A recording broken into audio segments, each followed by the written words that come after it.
하나님 말씀은 베드로후서 3장 3절부터 7절까지입니다. 제가 읽습니다.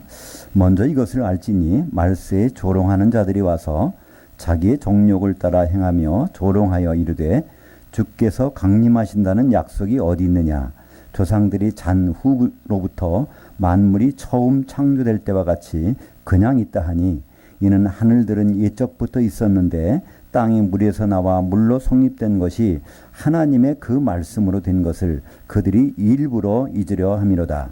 이것들로 말미암아 그때의 세상은 물이 넘침으로 멸망하였으되 이제 하늘들과 땅은 그 동일한 말씀으로 불사르기 위하여 보호하신 바 되어 경건하지 아니한 사람들의 심판과 멸망의 날까지 보존하여 두신 것이니라. 오늘 말씀을 가지고 노아 홍수 이전 태초의 홍수를 잊으려는 사람들 이런 제목으로 말씀을 나누겠습니다. 우리는 예수 믿는 분들이나 그렇지 않은 분들이나 노아의 홍수에 대해서는 알고 있습니다. 물론 많은 분들은 그걸 신화라고 생각하고 있기도 하죠. 그러나 태초의 홍수에 대해서는 참으로 생소한 것이 사실입니다. 태초의 홍수에 대해서 들어보셨나요? 아마 별 기억이 안 나실 것입니다.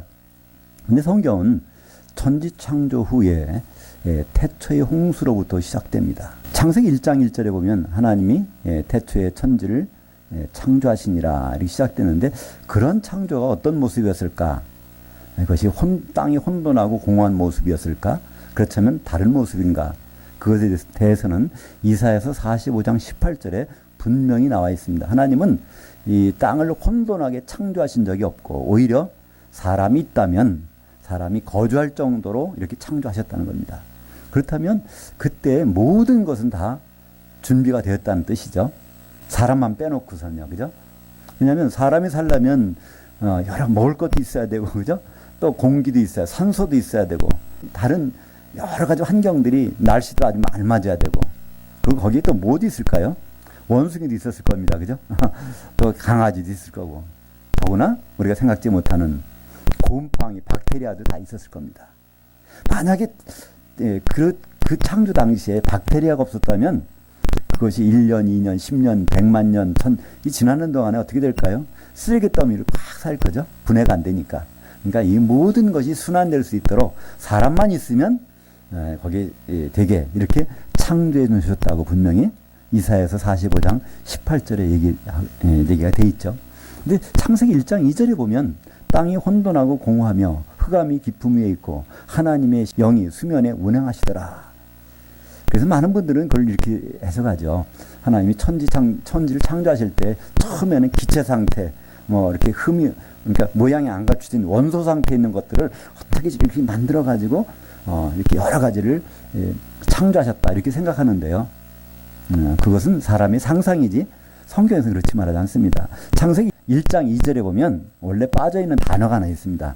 그런데 그리고 나서 땅이 혼돈하고 공허하게 되었고 이렇게 접속사가 있다는 것이죠. 시간의 경과를 나타내는 히브리어 접속사 베라고 하는 바브 접속사가 있습니다. 그러니까 사람이 살 수 있을 정도로 창조해 놓으셨는데 그런데 그리고 나서 시간이 흘러서 어떤 사정이 있어서 땅이 혼돈하고 공허하게 되고 흑암이 깊음이 있고 캄캄하게 됐다는 겁니다. 그리고 하나님의 영이 수면에 운행하시니까 물에 뒤덮였다는 것이죠. 한번 생각해 보시죠. 물에 뒤덮였는데 캄캄하다, 빛이 없다, 에너지가 없다면 어떻게 될까요? 그건 바로 얼음 덩어리죠. 우리는 비행기 타고 다닐 때 보통 국제선은요 해발 얼마 쓰죠? 한 10km 정도 위에서 떠다닙니다. 비행기에. 거기는 온도가요 영하 50도, 60도가 돼요. 그러니까 우리는 믿음이 너무 좋아서 비행기 타고 다닐 때 참 잠도 자고 막 합니다. 근데 창문 바깥에 온도가 영하 50도, 60도가 된다면요 창문이 깨지거나 나오면 자기가 얼어 죽는다는 생각을 안 해요. 믿음이 커서 절대로 창문은 깨지지 않는다. 그렇지 않으면 거기에 대해서 무지해서 이 바깥에 바로 1cm 너머의 온도가 영하 50도, 60도라는 사실을 잊어버리기 때문에. 근데 그건 사실입니다. 그것이 왜 그럴까요? 이 지구에서부터 복사일이 도달이 안 돼서 캄캄해서 그렇습니다. 그래서 이 캄캄한 정도가 계속되면요 온도가 얼마까지 내려갈까요? 예, 이론적으로 과학적으로 보면요 영하 273도, 그걸 절대 영도라고 하는데 거기까지 내려갑니다. 그러니까 영하 273도라면요, 거기 안 얼어버리는 게 뭐가 있겠습니까? 그러니까 이 지구 땅덩어리가 물에 덮였는데 그것이 그냥 영하 273도에서 수만 년, 수백만 년, 수십억 년 동안 진행된다고 하면요, 이거는 꽁꽁 얼어버릴 겁니다. 그런 상태로부터 이것이 하나님은 그걸 어떻게 하시죠? 회복해 가십니다. 어떻게 해요? 사람을 다시 거기다 집어넣어서 살게 하시려고. 창세기 1장 1절에 사람만 있으면 되게 완벽하게 창조해 오셨는데 그것을 회복하시는 과정이 엿새가 걸리잖아요. 그래서 엿새 날 드디어 하나님은 인간을 창조하십니다. 이제는 처음 상태와 같게 되기 때문에. 그러고 나서 그날 같은 날 우리 조상 아담을 흙으로 빚으시죠. 그 과정에서 바로 이 홍수가 물이 되는 과정이 생겨납니다. 하나님은 첫째 날 뭘 하시죠? 회복하실 때. 우리가 하나님이라고 한번 생각해 보세요. 꽁꽁 얼어있는 것을 녹이려면 뭐가 필요할까요? 빛이 있으라. 그럼 빛을 창조하시는 거예요. 빛으로 되라는 거예요. 이 모든 여기에 보면 움직이는 전파가 많이 있습니다. 파동이 있어요. 이것이 가시광선만 우리는 볼 수 있어요. 그죠? 가시광선만 우리가 이렇게 빛을 비추는 거 되는데 안 보이는 이 광선들이 많이 있단 말이에요. 방송국에서, TV 방송국에서 드라마를 찍어서 그걸 가지고 우리가 보게 만드는데 그걸 그냥 가시광선으로 보내주면은 못 보잖아요. 그죠? 뭐 막히면은. 그래서 거기는 파동을 바꿉니다. 그죠? 이걸 증폭하거나 뭐 해서 바꿉니다. 그러면 그것을 다시, TV 수상기에서는 그 파동을 바꾸면 이것이 우리가 보는 빛으로 나오게 되죠. 하나님은 캄캄한 광선들을, 광선이라고 해야 되나? 하여튼 레이저들을 그걸 빛으로 해서 녹여버리십니다. 그러니까 녹이니까 결국은 물이 돼버릴 거 아닙니까? 물이 되면 물이 증발하게 되죠. 그래서 궁창 위로 올라가고 또 이 물은 녹아서 흙 속으로 스며들게 될 것입니다. 그래서 궁창 위의 물과 궁창 아래의 물로 준비를 하셨다가 언제 쓰시죠? 창세기 7장에 보면 6장에 거기 이제 노아 홍수 때 그거로 이제 쓸어버리신 장면이 나오죠. 그 과정에서 엿새 동안에 그걸 이제 하는 과정에서 물이 준비가 되는데 그 물로 하나님은 노아 홍수를 일으켰다. 그것이 이제 오늘 베드로후서 3장에 있는 내용입니다. 그러니까 사람들은 그걸 안 믿는다는 거예요. 하나님은 그런 약속이 어디 있냐는 거예요. 그래서 그건 궁극적으로 주의 강림에 대해서 예수님이 재림하실 리가 없다는 겁니다. 근데 창세기에서 1장에서 우리는 예수님이 재림 사건을 모형을 봅니다. 1장의 맨 마지막에 하나님은 뭐라고 하시죠? 보시기에 힘이 좋았더라, 엿새 날. 왜 이렇게 보시기에 힘이 좋았을까요? 여섯째 날 마지막에 한 것이 무엇이죠? 여섯째 날 창세기 1장에는 인간 창조한 것밖에 안 나와요.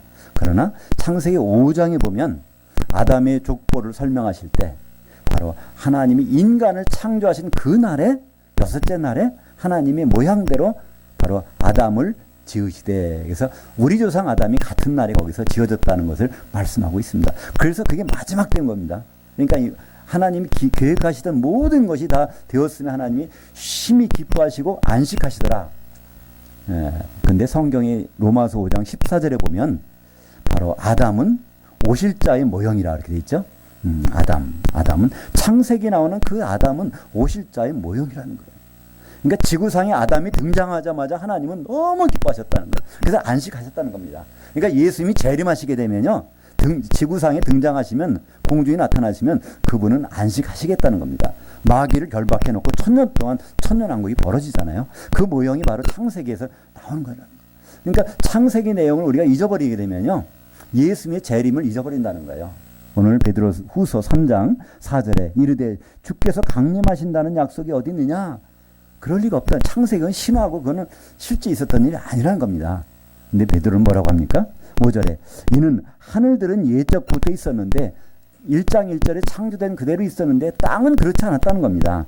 하늘들은 예적부터 있었는데 땅은 물에서 나와, 그러니까 얼음이 녹으니까 거기서 높은 지역은 드러나게 되겠죠. 그리고 물로 성립된 것, 땅의 일부는 바다로 들어가 있잖아요. 그러니까 어떤 부분은 육지로 나와 있고 바다로 들어간, 그러니까 육지와 바다가 구분된 것이 바로 그 하나님의 섭리 가운데 나타났다는 걸 일부러 잊으려 한다는 겁니다. 한마디로 태초에 홍수 났던 것, 그것이 지금 상태로 가고 있다는 것, 그것을 잊어버리고 하나님이 천지 창조한 내용이 그때부터 지금까지 쭉 지내려왔 내려가고 있다고 이렇게 생각을 한다는 것입니다. 그것도 보니까 일부러 잊으려 한다고 얘기하고 있습니다. 이 베드로 후서 3장에서는 1절과 2절에 이런 말로 시작합니다.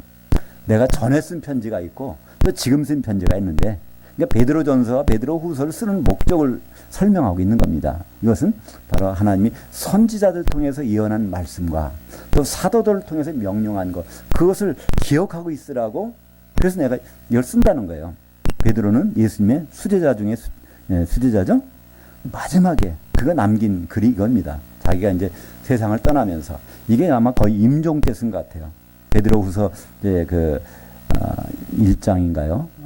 거기 보면 내가 이 장막을 떠날 때가 왔다, 이러는 게, 내가 죽을 날이 왔으니까 내 죽기 전 하나 남겨놓고 싶다는 겁니다. 우리 성도들을 위해서 남겨놓고 싶은 말이 뭐냐면, 구약의 선지자들이 한 말, 특별히 창세기 내용, 그리고 사도들이 한 말, 그 내용들을 꼭 기억나게 하고 싶다는 겁니다. 여기에 바로 이 창세기에서 이 태초의 홍수가 나왔다면, 그러면 이 사도들의 기록에서는 뭐가 나올까요? 불심판이 나옵니다. 마태복음 3장 11절에 바로 세례 요한이 이렇게 얘기하는 걸 마태는 기록합니다. 나는 물로 여러분들에게 세례를 주지만은, 이 세례라는 건 무슨 뜻일까요? 우리가 생각하는 여기다 찍어 바르는 걸까요? 물을? 아닙니다. 원래 세례라는 바프티스마라는 것은 잠겨버리는 거예요. 나는 당신들을 물속에 잠겼다 꺼내주는 그 일을 하지만, 내 뒤에 오시는 분 예수님은 바로 물이 아니라 성령과 불로 잠기게 한다는 거예요. 그러니까 성령에 잠기게 하시든가, 그거 싫다는 사람은 불에 잠기게 하시겠다는 겁니다. 많은 사람들은 오해합니다. 성령 세례는 불세례라고, 불세례는 뜨겁다고 얘기합니다. 근데 여기서 그 말일까요? 아닙니다. 거기 설명이 나와 있어요. 마태복음 3장 11절에 물과 성령과 불로 세례를 준다는 설명을 바로 마태복음 3장 12절에서는요, 주님이 오셔서 알곡은 복간에 드리는 거, 바로 이제 성령에 잠겨 있는 사람을 따로 보존하시고, 그 다음에 특정인은 불에 태우시리라. 이것을 바로 불세례, 성령세례라고 말씀하고 있죠. 한마디로 앞으로 그 심판이, 불심판이 있다는 겁니다. 그러니까 노아 홍수 때는 물심판이었지만 앞으로 불심판이 있다는 거예요. 창세기 9장 11절에 보면 거기에 하나님 이렇게 말씀하시죠. 다시는 내가 홍수로 너희들 심판하지 않겠다. 그 얘기는 뭘까요? 심판이 없다는 말씀일까요? 근데 성경은 계속 심판 얘기잖아요. 그러면 그 심판은 앞으로 물로 안 할 테니까 다른 거로 하시겠다는 겁니다. 근데 사람들은요, 그걸 안 믿어요. 얼마나 안 믿을까요? 다시는 물로 심판하지 않겠다 그러는데, 사람들이 하는 짓이 뭡니까? 우리가 바벨탑을 쌓아서 흩어짐을 면하고, 아무리 홍수가 나도 우리는 끄떡없이 꼭대기까지 닿게 하자는 겁니다. 혹시 물심판이 있을지도 모르니까 하나님이 말씀은 저렇게 하시지만 참 믿을 수가 없어. 우리는 그래서 그때 하는 것이 바로 바벨탑 쌓는 거 아닙니까? 하나님은 그때 노아 홍수에 이렇게 말씀하셨어요. 너희들이 땅으로 흩어져라. 다시는 홍수는 심판이 없겠다. 근데 사람들은 이거 흩어지면 안 되지. 혹시 죽으면 큰일 나니까 높이 쌓아야지, 하늘까지. 그래서 그들은 바벨탑을 쌉니다. 그러나 하나님은요, 절대로 물심판은 없다는 겁니다. 그러면 뭐가 있을까요? 물심판이 있습니다. 그것을 어떻게 우리는 알 수 있죠? 미리 보여주셨잖아요. 심판 안 하겠다 그러더니 소돔과 고모라는 뭐로 심판하십니까? 창세기 19장에서 보면요, 하늘에서 불이 내려서 심판하는 것을 보여주세요. 예수님도 그렇게 말씀하시잖아요. 내가 올 때는 바로 노아의 때와 같고 소돔과 고모라의 때와 같다, 이렇게 말씀하십니다. 그래서 앞으로는 불심판이 있다는 거죠. 그 불심판에 대해서 우리가 그럼 과연 어떻게 준비할 수 있을까? 하나님은 그걸 즉흥적으로 하신 분이 아닙니다. 노아 홍수 때 그것을 미리 준비하셨다는 거예요. 오늘 보니까 6절에, 베드로후서 3장 6절에 보니까 이것들로 말미암아 그때의 세상은 물이 넘침으로 멸망하였을 때, 이것의 중성명사로 복수를 했는데요. 바로 이 물이라는 것이 궁창 위의 물과 궁창 아래 물, 태초 홍수 때 준비됐던 그것으로 노아 홍수 때 심판을 하셨다는 겁니다. 하나님은 모든 것을 준비한 가운데 심판하시겠다는 것입니다. 그렇다면 지금 불은 어디 준비되어 있을까요? 생각해 보셨습니까? 근데 사실은 그것도 준비된 것이 나옵니다. 요한계시록 4장 6절에 보면요. 거기서 유리바다라는 것이 나와요. 그러니까 사도 요한이 반모섬에서 있다가 이제 그러니까 그 영으로 이제 주의 날에 갔다가 다시 이리로 올라오라. 그래서 셋째 하늘에 올라갑니다. 올라갔더니 거기서 유리바다가 쫙 보여요. 근데 그 유리바다라는 것은요, 어떤 뜻이냐면 유리로 돼서 밟으면은 깨진다는 뜻이 아니라 투명하다는 거예요. 수정처럼 밝은 유리바다. 그러니까 속이 딱 들어보이는 그런 유리바다가 있는데 그 유리바다를 요한계시록 15장 2절에서는 뭐라고 설명하죠? 불 섞인 유리바다라고 설명합니다. 불로 된 유리바다예요. 얼마나 그게 깊은지 그냥 저 깊은 곳까지 다 보인다는 거예요. 너무나 그게 투명해서. 근데 거기에서 위에서 노래 부르는 사람이 있다는 겁니다. 바로 그 사람들이 믿음을 지켜서 벗어난 사람들이 노래 부르고 있는 사람들. 모세의 노래와 어린 양의 노래를 부르고 있다는 거예요. 모세의 노래는 뭘까요? 세상에서 홍해를 건너서 광야로 나온 거, 거듭난 그 은혜를 노래 부르는 겁니다. 그 다음에 어린 양의 노래는 뭘까요? 어린 양은 이제 바로 이 광야에서 요단강을 건너서 가나안 땅까지 인도하시는 바로 예수님. 그러니까 광야에서 모세가 죽잖아요. 그 다음에 인도하는 사람이 누구죠? 여호수아. 여호수아라는 것은요, 예호수아는 그것을 헬라식으로 말하면 예수님입니다. 그러니까 우리가 예수 믿는 것은 구원받기 위해서, 거듭나기 위해서 믿는 것이 아니에요. 그건 하나의 시작입니다. 믿음의 시작이에요. 궁극적으로는 우리는 어디까지 가야 되죠? 혼의 구원까지. 그러니까 우리가 그리스도의 몸으로 돼서 그분과 만나서 결혼할 때까지 가는 것. 개인적인 구원으로 끝나는 것이 아니라 혼의 구원까지 가는 것이 성경에서 말씀하는 것이죠. 왜 하나님은 이스라엘 백성들을 애굽에서 데려왔을까요? 광야에서 살라고요? 아닙니다. 가나안 땅까지 살게 하려고 하신 거예요. 거기까지가 목적입니다. 우리 모든 사람은 똑같아요. 우리는 거듭나서 하나님 자녀로 이 세상에서 복을 누리며 살라고요? 아닙니다. 거듭나는 것은 시작이에요. 영의 구원, 그건 시작입니다. 근데 혼의 구원까지 가야 돼요. 혼의 구원이라는 건 뭘까요? 우리 생각하고 우리 자신이 바뀌어져야 돼요. 혼이라는 가장 아주 잘 표현할 수 있는 말은 생각입니다. 우리가 생각하는 건 우리가 혼이 있기 때문에요. 혼이 떠나면 나 생각을 못해. 시체니까. 우리 생각이 똑같아져야 돼요. 누구하고? 예수님하고. 그러니까 예수님과 똑같은 생각을 가지는 것은 교회로 모이는 수밖에 없어요. 교회의 머리가 바로 예수님이시니까. 우리는 머리의 생각대로 움직여야 되니까. 그래서 우리는 구원받은 사람들이 한 몸을 이루기 위해서 지금 연습하고 있는 겁니다. 아직은 별 볼 일 없어요. 아직은 예수님 몸같이 안 생겼단 말이에요, 우리가. 그러나 장차 우리를 그런 몸으로 변화시켜 주시리라. 어디요? 빌립보서 3장 21절에 우리의 낮은 수준의 몸을 자기의 영광스러운 몸으로 변하게 해 주시리라. 그것이 그 소망이 있기 때문에 우리는 현재 우리를 보세요. 옆에 있는 분들을 보세요. 대단하십니까? 그런 분들 계시지만 아직은 별 볼일 없거든요. 각자는 영의 구원을 받아서 신분은 바뀌었어요. 하나님의 자녀로 바뀌었지만 혼은 그렇지 않을 수가 많이 있어요. 그러나 우리는 그 과정으로 지금 가고 있는 겁니다. 어떤 가지가 좀 현찮은 가지인데 여기 접 붙였어요. 처음에는 이게 별볼 없지만 시간 지나 보세요. 수액이 공급되고 다른 쪽에 계속 수액을 공급해주고 하다 보면요. 그것도 정상적인 가지로 자라고 있잖아요. 그러니까 모든 사람들이 교회 안에서 혼의 구원을 이루어가고 있는 겁니다. 개인적으로는 혼의 구원은 있을 수가 없어요. 어떻게 몸을 이루어야 되는 거니까. 예수님의 바로 그 몸의 머리가 예수님이시니까 그렇습니다. 하나님은 바로 모든 것을 준비하셨고 준비하신 것을 하나하나 이루어 가십니다. 그러니까 노아 홍수 때 가장 안전한 곳이 어디였죠? 방주밖에 없었습니다.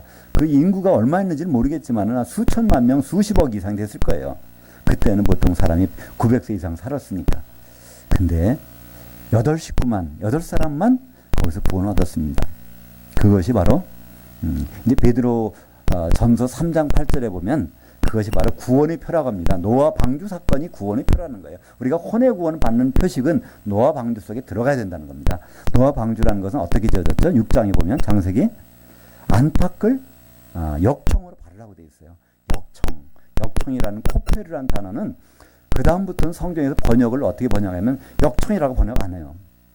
그 다음부터는 목숨값, 핏값이라고 번역합니다. 레위기나 욥기서나 이사야에서 나오는 코페르 이건 다 피값이라는 거예요. 피로 발랐다는 거예요. 그러니까 노아의 방주는 피로 바른 그의 모형입니다. 그럼 피로 발라놓은 어떤 방주가 어디 있을까요? 성경에서는 그것을 교회라고 합니다. 사도행전 20장 28절에 보면 바울이 이제 그 돈을 거둔 것을 연보한 것을 예루살렘 교회에다 전달하려고 이제 예루살렘을 가는 중에 에베소 교회를 들릴 계획이 있었어요. 근데 시간이 너무나 바빠가지고 오순절 전에까지 가야 사람들한테 만나서 전해 주셔야 되니까. 그래서 에베소 교회에는 장로들, 지금 말하는 목사님들이죠. 그들을 밀레토라는 섬으로 불러서 거기서 배에서 내려가고 잠깐 그들이 설교하는 장면이 사도행전 20장입니다. 거기에서 부탁을 합니다. 바로 당신들은, 장로들은 바로 하나님이 세우신 감독들이고 또 목양하는 목사들이라는 거예요. 그러면서 하나님이 자기 피로 사신 교회를 목양하게 하셨느니라 그랬습니다. 바로 하나님이 자기 피로 사신 것, 십자가 예수님이 피 흘리신 것으로 궁극적으로 하시는 것은요, 개인 구원으로 끝나는 것이 아니라는 거예요. 교회라는 겁니다. 예수님의 몸인 그것을 위해서 바로 이 십자가의 피로 사셨다는 겁니다. 그러니까 이 교회는 교회의 진짜의 그 모형은, 교회 모형은 노아의 방주입니다. 노아가 방주를 아주 튼튼하게 져서 안전한 것이 아니었습니다. 노아 방주는 나무로 이걸 졌지만, 잣나무로 졌지만 거기에 안팎으로 역청을 발라서 물이 침투를 못하는 거예요. 이 물이라는 건 뭘까요? 세상의 모든 세력들이 침투를 못하는 것. 가장 안전한 것이 예수님이 피로 사신 교회입니다. 이 교회는 건물이 아니잖아요. 그래서 교회는 얼마나 안전할까요? 예수님이 교회에 대해서 처음으로 언급하신 기록이 마태복음 16장 18절에 나옵니다. 너는 베드로라, 내가 이 반석에 내 교회를 세우리니 음부의 권세가 이기지 못하리라. 교회는요, 음부의 문들이 견딜 수 없는 그런 권세가 가장 안전한 곳이라는 거예요. 이 세상에 가장 안전한 거 어딜까요? 어떤 사람들은 그렇게 하죠. 야, 이거 전쟁이 나면, 또 지진이 나면, 뭐 핵폭탄이 터지면 안 되니까 어디 굴을 파놓고 거기다가 식량을 준비해놓고 많이 문제가 나면 거기서 숨어서 살아야지. 거기가 안전한 곳일까요? 지구도 다 날아가 버리는데, 그죠? 베드로후서 3장 7절에 보면요, 거기 불사람을 위해서 간수된 바 됐다는 거예요. 하늘들과 땅은 다 없어진다는 거예요. 정말 없어질까요? 없어집니다. 요한계시록 21장 1절에 보면 먼저 보던 하늘과 땅은 다 없어졌고 새 하늘과 새 땅이었는데 거기서 새 예루살렘이 내려오더라. 이게 없어지는 것. 그러면서 그게 왜 없어졌을까요? 요한계시록 21장 2절에 보면 그 바다도 다시 있지 않더라. 그 바다. 요한계시록에 나오는 그 바다는요, 불 섞인 유리바다. 불 섞인 유리바다가 다 이걸 전부 치워서 다 소각시켜 버렸다는 겁니다. 더 이상. 그렇게 나옵니다. 그러니까 우리가 지금 지내는 이 세상은 다 그렇게 없어진다는 거예요. 하나님 왜 그걸 없애실까요? 다음에 나타나는 것이 너무나 좋기 때문에 우리는 안타깝게 생각할 수도 있어요. 하나님이 이 좋은 세상을 왜 없애실까? 아깝지 않습니까? 그죠? 그런데 아깝지 않아요. 그분은 더 좋은 게 있으니까. 여기 트랜지스 라디오 가지고 드라마 듣다가 칼라 TV, 그것도 HD, 풀 HD, 그걸 바꿔는 준다는데, 아이고, 이 라디오 가져가면 나 영수고 못 듣는데 그게 아니잖아요. 그냥 생생하게 보여주는 것. 그러니까 사실 요한계시록이 나오는 새 예루살렘은요, 어마어마한 거예요. 사실 우리가 그걸 잠깐 봐도 모르지만, 그래서 잘 이해가 안 가지만 한번 생각해 보세요. 이 누에가 뽕잎을 먹으면서 나비의 세계에서 이해한다고 생각해 보세요. 이해가 안 갈 거잖아요. 그러나 그 뽕잎을 먹던 누에가 누에꽃 속에 들어갔다가 다시 나와서 나비의 세계로 돌아올 때는요, 그때는 달라지잖아요. 우리는 지금 새 예루살렘을 바라보고 이 세상을 사는 거예요. 그렇기 때문에 우리는 열심히 뽕잎을 먹어야 돼요. 그죠? 영양가 있게. 그래갖고 누에꽃이가 튼튼해야 그 속에서 건강한 모습 나올 거 아니에요? 적당히 요령 피다가 나중에 꼬치가 현찮으면 나중에 얼어 죽든지 잘못되든지, 그럼 다음 세상 볼 면목이 없잖아요.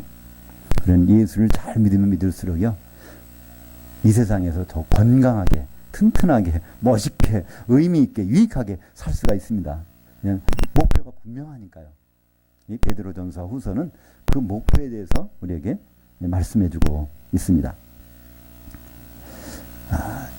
그러니까 불심판에 대해서는 성경에서 여러 군데 나오는데요. 그것을 다른 말로는 지옥이라고도 합니다. 우리는 보통 지옥과 불못을 구분을 잘 안 하는 경우가 많아요. 근데 성경에서 그걸 엄격히 구분합니다. 한마디로 지옥, 불지옥, 이것은요, 예수님이 이제 오셔서 천년왕국이 벌어지는데 그때 천년왕국에 못 들어가는, 혼잔치 못 들어가는 사람들이 던져지는 곳입니다. 마태복음 18장에 이것을 자세히 설명하고 있어요. 마태복음 18장 6절에 보면 거기에 형제를 실족시키는 자, 어디에? 연자맷돌을 목에 달고 바다 깊은 곳에 던져지는 것이 나으니라. 그 다음에 8절과 9절에는요, 이 몸에 어떤 것에, 우리가 이루는 몸에 어떤 악 영향을 끼치는 사람들, 그 사람들을 어디다가? 불에다가 집어넣는다.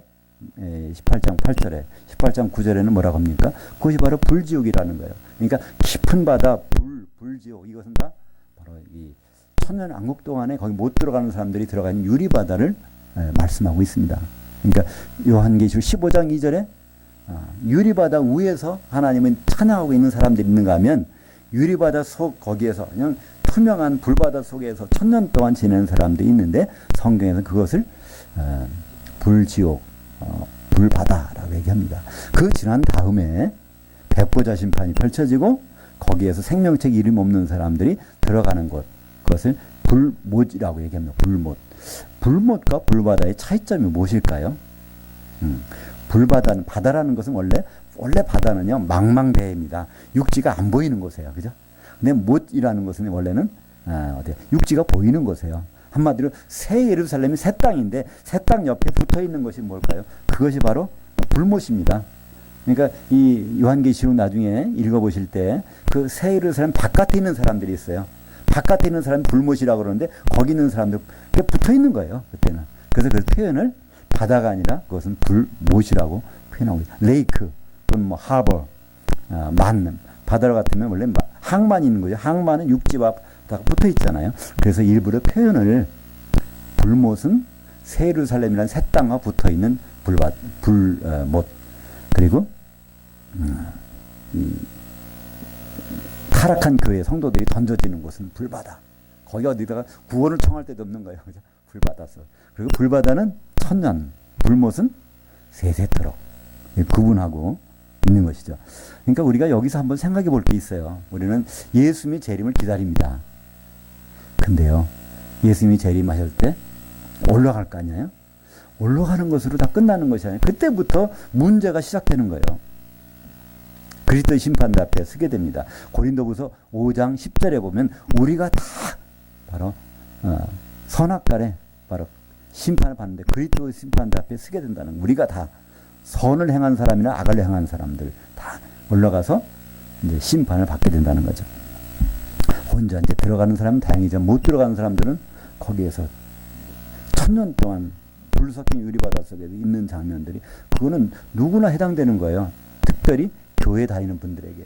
세상 사람들은 그 기회가 없어요. 세상 사람들에게는요, 지옥에 들어갈 기회가 없습니다. 이상하죠? 예수 안 믿으면 지옥 안 간다는 게 이상하지 않습니까? 예수 안 믿고 한번 죽어보세요. 어디로 가나. 그건 음부에 가 있습니다. 음부는요, 천년왕국 때에도 그냥 음부에 있는 거예요. 요한계시록 20장 13절에 보면 이제 백보자 심판 때 바다에서 죽은 자를 내놓고 음부에서 그때 나오는 거예요. 그러니까 음부에 들어간 사람들은요, 예수 안 믿고 그냥 죽은 사람, 예수님 모르고 죽은 사람들은요, 그냥 거기서 음부에서 계속 있다가 예수님이 재림하셔도 그냥 음부에 있는 거예요. 천년도 음부에 있는 겁니다. 그러고 나서 거기서 나와서 백보자 심판을 받고 생명책 이름이 없으면 그때 불못에 들어가는 거죠. 그러니까 예수 안 믿어서 지옥 안 가서 좋다는 의미가 아니라, 지옥이라는 것은 성경에서 말하는 지옥입니다. 성경에서 말하는 지옥은 그것은 불바다고, 그것은 유리 섞인 불바다인데, 공중에 올라갔다가 혼자 못 들어가는 사람들이 던져져서 천년 동안 있는 곳이라는 것을 성경에서는요, 한결같이 예외가 없습니다. 그래서 이 지옥이라는 건 항상 한 시대라는 말이 됐어요. 우리말 번역은 참 그것이 제대로 안 됐어요. 영어 번역도 안 됐어요. 영원한 지옥불이라고 나왔어요. 영원하지 않습니다. 한 시대의 지옥불이에요. 불못은 어떤지 아십니까? 불못은 세세토록 시대가 반복된다는 거예요. 그것을. 그래서 지옥은 천년간입니다. 그러나 불못은 영원히 반복되는 것이죠. 사랑하는 여러분, 이 태초의 홍수는 우리가 일부러 잊어서는 안 되는 것입니다. 혹시 우리는 몰라서 잊을 수는 있어요. 그러나 한번 안 다음에는요, 태초의 홍수는 그것은 하나님, 예수님의 재림과 연관이 있다는 겁니다. 태초의 홍수 때 그것이 복구시키면서 바로 뭐가 있었죠? 노아의 심판, 그물로. 더구나 태초의 심판이 있은 홍수가 지난 다음에 여섯째 날 누가 등장했냐면 아담이 등장했다는 거예요. 앞으로 예수님 오실 때는 뭐가 있을까요? 성경에 보면 7년 환란이 있습니다. 그것을 요한계시록 3장 11절에 보면 그 10절에 거기에 빌라델피아 교회에서 말씀하십니다. 너희들에게 한 시간의 심판을 면하게 주겠다. 한 시간. 요한계시록에서 한 시간이라고 하는 것은 7년입니다. 요한계시록 17장 14절에 보면 짐승이 활동하는 기간은 한 시간이라고 그래요. 짐승은 7년 동안 활동하는데 적그리스도가 그것이 한 시간. 그러니까 빌라델피아 교회는 그 한 시간의 시험을 면하게 주는 교회예요. 근데 다른 교회들은 그 과정을 통과하게 됩니다. 거기에서 다른 말로 요한계시록 8장 13절에 보면요. 앞으로 화 3개가 남아있으리라 합니다. 화. 전 3년 반의 화, 후 3년 반의 화, 그 다음에 7대접의 재앙의 화, 3가지. 이게 전부가 불로 내리는 거예요, 하늘에서. 그것들이 있고, 그 다음에 이제 예수님이 재림하십니다. 그 다음에 천년왕국이 있고, 다시 이제 불못으로 집어넣는 심판이 있다는 거예요. 이 모든 것들은 지금 불로 준비가 되어 있습니다. 요한계시록 4장 6절에 보면 유리바다, 불 섞인 유리바다는 이미 준비가 되어 있습니다. 노아 홍수가 일어나기 전에 바로 우인 위에 있는 궁창 위의 물과 궁창 아래 물 준비되어 있다가 노아 홍수가 온 것처럼 바로 하나님은 불 심판에 대한 준비가 되어 있다는 것입니다. 여기서 가장 우리가 안전한 대비책은 무엇일까요? 노아의 방주처럼 교회라고 하는 방주에 들어와 있는 것입니다. 그 교회라는 방주는요, 뭐로 이게 코팅이 되어 있죠? 성령으로 코팅된 것.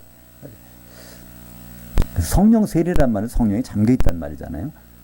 성령은 우리가 생각하고 오해할 수가 많이 있어요. 성령은 하나님의 선물로 각자 속에다가 집어넣어주, 우리 심장 속에다가 집어넣어주. 성령, 내가 성령이 갖고 있다. 그러니까 나는 걸어다니는 성전이다. 이렇게 얘기하는 분들이 있습니다. 그건 그렇지 않습니다. 오해한 거예요.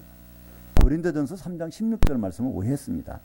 거기 보면 바로 너희라는 것은 고린도 교회 성도들에게 하는 거예요. 너희가 하나님의 한 성전이라는 건 하나님의 주소지예요. 바로 그때 하나님, 성령께서 주소지 삼고 있는 것이 바로 너희, 교회라는 겁니다. 그리고 하나님의 성령이 너희 안에 계시는 것을 너희가 알지 못하느냐?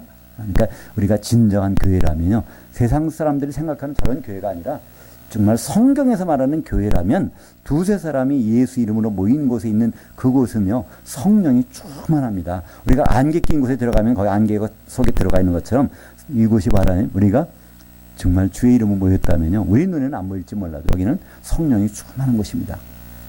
그것만이 가장 안전합니다.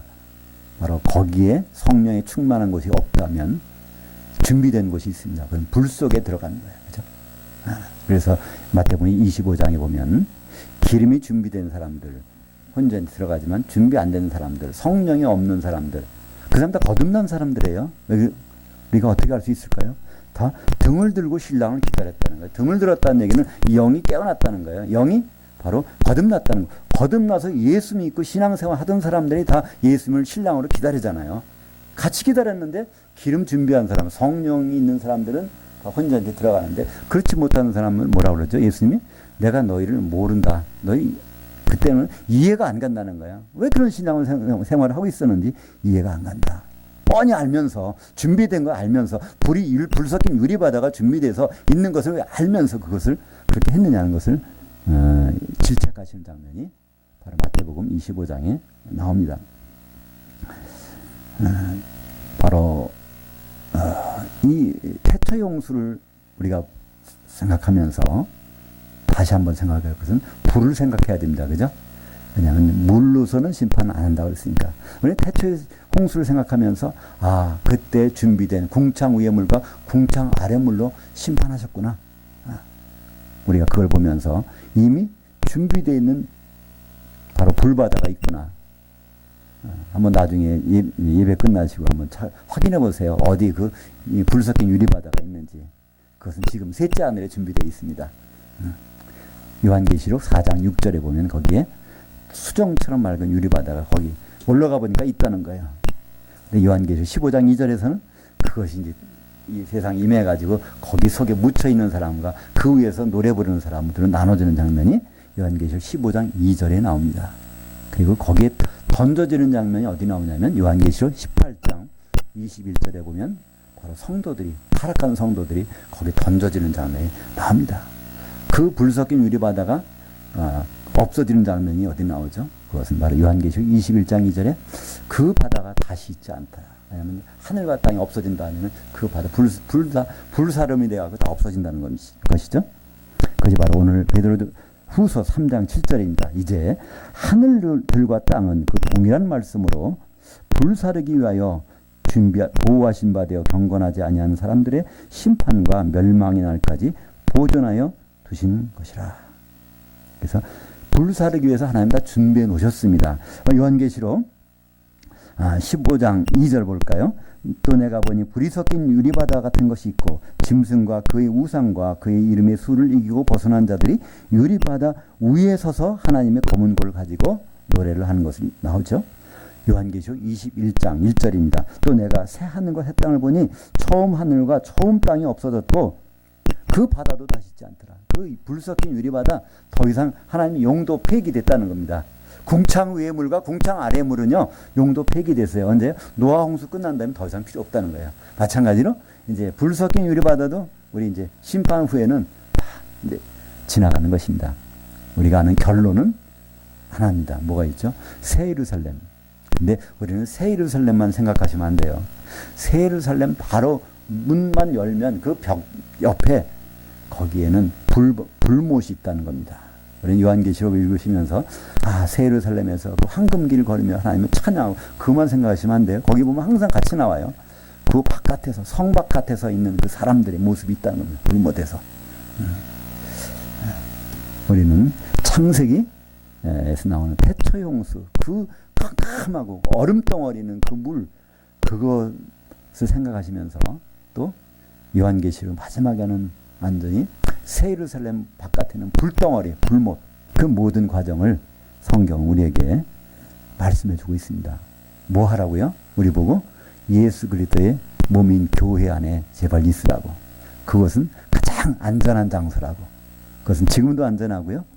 예수님 오시면 더 안전하고 마지막에는 그것이 바로 새 예루살렘이 되기 때문에 그렇습니다.